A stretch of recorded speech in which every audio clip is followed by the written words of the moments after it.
நலாஸ் நாட்டு சர்க்கரை நலமுடன் வாழ நலாஸ் இந்தியாவிலேயே நாட்டு சர்க்கரைக்கு ISI முத்திரை மற்றும் அக்மார்க் அங்கீகாரம் பெற்ற ஒரே நிறுவனம். தொடர்புக்கு 9047045000. Be very candid with this group. I'm looking forward to this interview tonight so much. I hold you in such high esteem. I've watched what you've been able to accomplish, and you strike a balance in life that is a role model for all of us.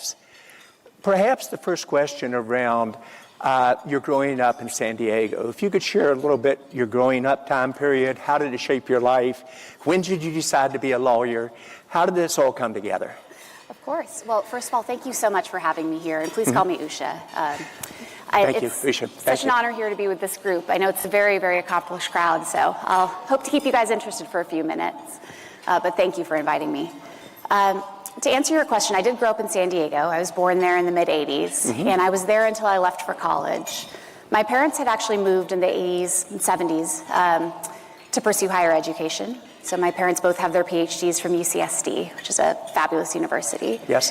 And they just loved the weather so much that they stayed. That's sort of what happened, as I think it does for a lot of Indian Americans. They come, they find a community in an educational institution, and they find a real home in those places.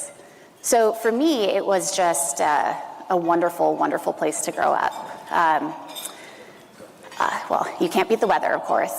And I grew up in a pretty Asian American community with people from all over the world, but we had a lot of family friends who were Indian Americans who had come at around the same time, and we're also teaching at UCSD. We had friends from all over as well, from every kind of background. So it was really a community, I think, where everyone felt a sense of purpose and a sense of working together. Everyone was really invested in being a part of this country and pursuing the American dream for themselves and their kids. So I just felt like it was a time of sort of limitless possibility and encouragement.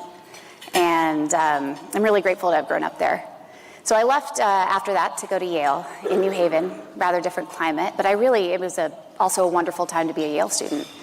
And that sense of possibility continued. And unfortunately, I haven't been able to live in San Diego since then, but we do spend a lot of time there with family and with all of these wonderful people that I grew up around. As parents, we often care so much about our kids as they grow up. At the same time, we selfishly would like for them to go to school close to where we live because we know they will often meet somebody halfway across the nation and stay there. Were they 100% supportive of you and your independence on this? They were, actually. It makes such a difference. Yeah, my parents are surprisingly free with their children. Sort of defying stereotype. Their attitude was, as long as you're putting your best into everything that you do, and as long as you really care about what it is that you're working on, then we support it. Now, that's not to say that they didn't think that flying all the way across the country when there were some very good universities close to home wasn't something that you had to think kind of seriously about. But once I had a real reason to go, they were all in. As you suspected, or as they probably suspected, my life sort of veered towards the East Coast after that, and I married someone who's from the eastern half of the country, and obviously I'm here today. And they've been very supportive of all of those steps. When you think about the relationship between the U.S. and India, the people in this room believe it's the most strategic relationship in the world between our two countries. We're a little bit biased. And when we first said 8 years ago that our goal was to create not only the most strategic, but to change the lives of every citizen in every state, all 50 in the U.S., all 29 in India, and go way beyond trade, into health, into standard of living, job growth, etc. I fell in love with this concept because of the people of India and how close it could be. When you think about the U.S.-India relationship from your personal perspective, what comes to mind in terms of your views of it and your thoughts? Because you see it from an angle literally none of us do. Well, of course, it is a very personal relationship because I have family members who are in India and I have many family members who are in the United States. And I did grow up visiting India and visiting those family members, and they grew up visiting me. So that's always been a relationship that I've personally thought of as very important. The way that I think about it more broadly is I think this is a time of great opportunity. And I think if my husband were here, he'd say the same thing. Obviously, the United States and India, their relationship has ebbed and flowed at times. There are times when one country's needs and one country's goals are different from the other. But right now, I think in the next 4 years and in the future, the fact that there's this established Indian American population here and so many people in India who know the country and know the people who are here doing great things, having great opportunities. When we were visiting recently, I was struck by the number of people who came up to me to say how much they loved our country, how they visited family, how they visited just for pleasure, that they were hoping for a close relationship looking forward. And I think these personal ties actually really have something to do with it. If you allow me to ask some personal questions, and you, Sure. of course, very effectively would dodge any you don't want to answer. Tell us about how you met the vice president. And, we read about it, but often what you read isn't necessarily what occurred. And who knew first that this was going to be kind of a great relationship for life? What do you all do together? Tell us a little bit about your personal life. And I know what that's like when you've got 3 kids trying to raise them, plus 2 jobs at the same time. Absolutely. Well, we met in law school. So by the time we'd met, we'd followed sort of radically different paths in life and converged in the same place. JD, of course, had grown up in Ohio. He had been in the Marine Corps as an enlisted Marine.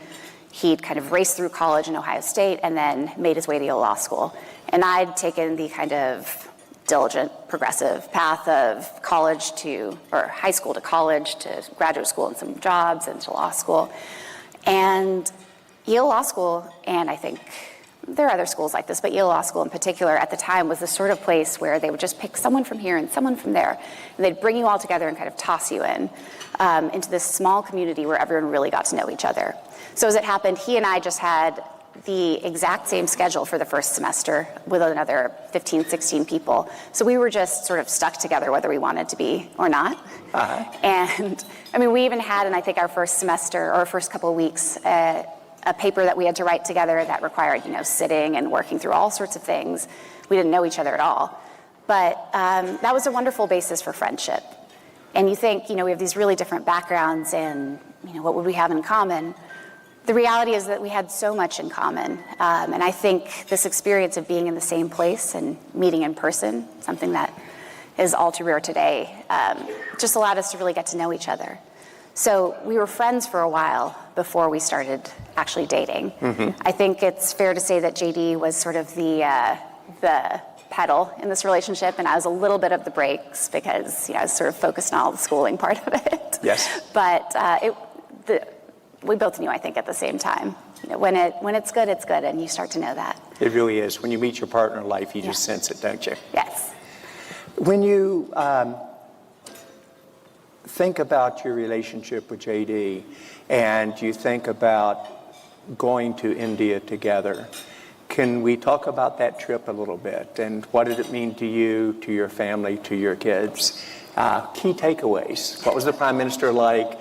We hear there was a puppet show, but you know what I'm really after? I'm after everybody in this audience getting to know you, because I believe you're fantastic. I think you're going to be so good for our country as a role model in many ways.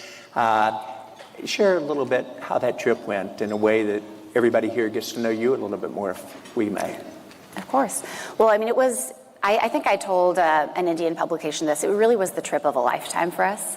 My children had never been to India, what with the pandemic and, JD's entry into politics and all of that. And so they'd grown up just knowing so much about this country, the stories, the food, the relationships with grandparents and friends, but they had never actually seen it. So it was just sort of mind-blowing from their perspective. And then for me and JD, I think it just could not have been any more special. We had the opportunity to see some of the greatest sights in North India. We're looking forward to our next trip and trying to get to the parts of the country where my family is from as well. Mm-hmm. And it just was sort of one hit after another, right? The most incredible food, the peacocks that we got to see everywhere we went, getting to see the Taj Mahal in the morning and appreciate it as the sun was just sort of coming up and the cool skies and blue skies over in the background. And of course, as you mentioned, meeting the Prime Minister, that was really very special. We'd actually had a chance to meet him before. And it's funny, my kids saw him. They were sort of sleep deprived in Paris, and they saw an Indian man with a white beard and white hair, and they just put him in the grandfather category immediately. So they They are very into him. They just love him. And he really cemented his status by giving our 5-year-old a birthday present that day. So when we were able to visit his home, they just sort of ran up, they were hugging him. He was just incredibly kind and generous to them. And I think it was a very productive conversation for JD and the Prime Minister, of course, but also I think it was a real opportunity for us to kind of cement that personal relationship that they have, which I think is only to the good. And as you mentioned, there was a puppet show. That was a particular highlight, with sort of puppeteering from all over the country, including from Andhra Pradesh, where my family is from. There were bits from the Ramayana, there were sort of comedic bits with animals, and it was a huge hit. My kids have been trying to recreate it at home with construction paper, which is going about as well as you can imagine. You know, your kids, if I remember right, are 3, 5, and 7 years of age. That's right. If you can, share some of the takeaways, both during the trip and on the way back. I'm sure as parents you said, what did you think, what surprised you, et cetera, on it. I know that Prime Minister Modi has an ability to form unbelievable relationships with people of all ages, and I happen to believe that's just because he's a very sincere person. Share some of the kids' takeaways, if you will, because you through the mouth of young children, we learn so much about ourselves and others, how they view things. Well, I think JD's probably told the story at some point, but when we were at the Prime Minister's residence, our son was just so taken by everything, and then taken by the entire cart of mangoes that was available for him to eat, that he announced to the Prime Minister that he thought he could maybe live there, and started making his plans. Dialed that back a little when he remembered quite how hot he had been earlier in the day, but he just loved it. And our children, they talk about it all the time, actually. They've been all over the place, and they've had wonderful opportunities to see the world, but this was really special to them. Ewan, our oldest, was really taken by the sculptures in the temple that he visited. He just thought it was incredible craftsmanship, and of course showed things that he was very familiar with from stories and from talking with me.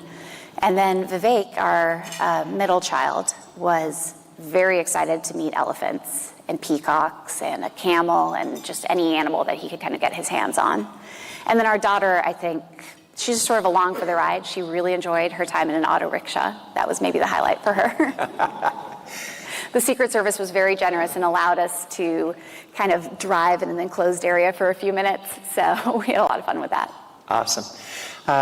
You announced on Sunday a challenge about reading. It's one of the things that I believe in firmly. I believe in life, your future is determined by your education and your access to technology. But if you can't read, you can't get educated. And if you can't get educated, you can't focus on technology. It's a passion for me personally. I'm dyslexic by background, 2 parents who were very, very effective doctors, but they could not fix this reading issue I had, and only because of a teacher that was early stage before dyslexia was understood, who spent a lot of time helping me read and learning how to do it. Did I able to go to college and beyond in terms of the approach? What was the focus in terms of the challenge? Was it the fact that our scores are going down in terms of literacy in our country, your knowledge about education and what does that mean for the future? What first was the kind of the event or concept that kicked it off? And then secondly, how did you come up with this challenge? Because I love the competitiveness of the challenge. Well, for anyone who doesn't know, which is probably most of you, on Sunday we announced a reading challenge that we've called very creatively the Second Lady's Summer Reading Challenge. And the point is just to get kids reading in the summer. It's a time of a lot of learning loss. It's a time when there are distractions galore. And all we're asking is that kids, either by themselves or with an adult to help, pick up a book, read 12 of them, write it down, and send it in to us. And if you do it, that's great, and we'll send you a little prize. And we'll enter the kids into a drawing to come visit the White House and have a little fun in DC. But to answer your question about why we're doing this, there are a few strands. The first is, as you say, I'm conscious that reading scores have dropped over time, and I do think that that is something that, of course, lots of people are working to rectify, and I wanted to do something small to contribute to that. But the second, I think, is a little bit broader. And that is, I'm not the first to say this, and I won't be the last, but we live in a world of distractions now. It's very easy to just pick up your phone all the time. It's pinging you. It's hard to just sort of sustain attention in a way that I just don't remember being the case when I was, 5 or 6 or 7. And that worries me. I do think that one of the things that is very special about being a human is that we have this capacity for sustained thought and reflection, and those produce very beautiful things, like the Taj Mahal that we visited. Without that kind of sustained focus, you can't do the things that make being human so special. And I worry that, when you're not able to kind of think this way, when you're not able to focus, when you're constantly distracted, you really lose something. And I think of reading as an antidote to that. And I see this in my own life. I'll be honest, I look at my phone far too often.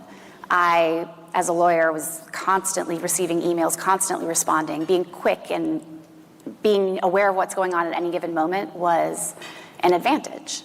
But it changes the way that you think. And so I myself have been challenging myself to read things that are increasingly challenging, increasingly long, sometimes increasingly boring, in an attempt to really bring that part of myself back. And I don't want children to lose it at all. So this challenge grows out of both of those impulses. And I think you'll see over time that it's just a sort of bite-sized component of a larger project to continue expanding access to literacy, improving the ways that children learn to read, strengthening their desire to read.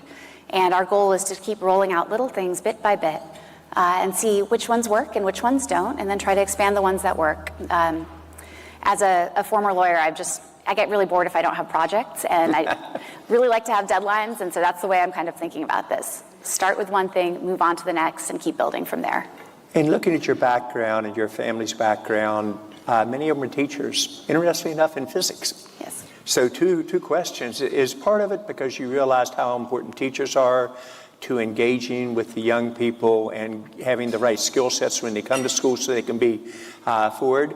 Or are there other elements you learned from your family about teaching that help to drive it? And then last question, you're wicked smart. Did you ever think about physics? Well, I'll answer your last question first. My grandfather was a physicist. My great aunt is a physicist. My dad is, all my uncles and aunts basically are engineers, except for a couple biologists, including my mom. So, yes, I did think about it. And I did love math and all of that growing up. But there was just something about history and the humanities that captivated me. And I just love writing and reasoning in that way. And I just knew that a career in physics was never going to captivate me in the same way. But my dad did, when I went to Yale and he knew I was going to study physics, he said, I'm only going to ask you one thing, and that's that you take a physics class. So I did that my first semester, and it was a good experience. But unfortunately not since then. Well, you know what you enjoy in life and what you're good at. Last question. A little bit of your thoughts about the role that you want to be involved in as the second lady. Key things that you really are passionate about and what you can share with this room in terms of your initial thoughts. And I know that's going to change over time. But maybe in summary, if you could kind of educate us a little bit with what you're currently thinking. Of course. Well, as I mentioned, I think literacy is going to be a big focus of my efforts. I think it's a natural fit given that I have small children and we're thinking about it all day long, and my own personal interests. But beyond that, some of the broader considerations that I've just been thinking about, that, and I know everyone has been thinking about recently. I'm trying to take it a step at a time here, because this is, of course, a very exciting opportunity, but totally new to me because my husband didn't even enter politics until about 2 years ago or 3 years ago. So we're trying to kind of seize every opportunity to be useful where we can. One thing that I've grown increasingly interested in, again, from the starting point of just sort of seizing an opportunity and attending, is the Special Olympics, an organization that I think has really done a lot of good in this country. So we've been starting to get involved there. And then I think I'll sort of leave it at that for the moment. And if the projects kind of take up all my time, then that's wonderful. And if not, then we'll try to add some more and try to be as productive as possible during this time. Usha, I want to thank you for your kindness I can see why many of your peers always say you're the most helpful, even in a competitive environment. You spend time with your peer students, helping them with their notes and direction. I appreciate your candor and your honesty. Please join me in thanking the Second Lady for the future she's going to have for this country.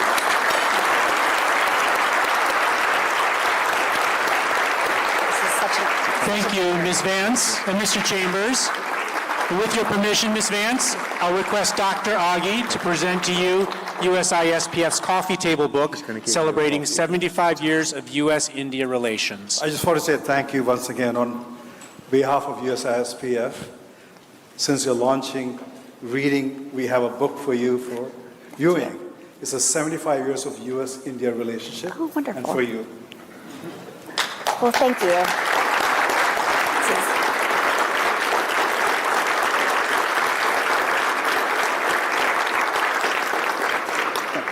Thank you.